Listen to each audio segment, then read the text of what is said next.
Magkakaintindi natin. Bigyan ko kayo ng unang punto. Sino ang mga Muslim? Minsan, naisip nila na, ang Muslim, taga Mindanao. Yung Muslim, taga Middle East, sa Saudi. Yung Muslim, matatapang. Yung Muslim, yung ano? Yung mamatay tao, yung terorista, yung nagtitinda ng CD.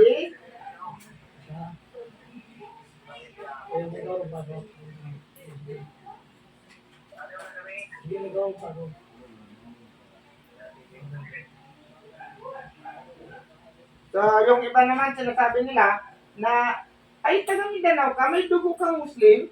Ganon, o kaya, hindi ka naman pure Muslim.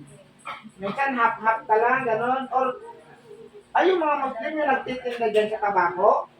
Yung Muslim yung ngayon, ang kagandahan na nakaharap nyo, kung sino talaga, yung mga Muslim, ang kaharap nyo ay yung imam. Kaya masasabi kung ano talaga yung Muslim. Ang Muslim po ay salitang Arabic na ito ay ang mga taong sumusunod, sumusuko, tumatalima, tumutupad kung anong batas ang nakalagay sa Islam. Hindi nagpapamuslim sa isang tao yung tribo na kanyang pinagmula.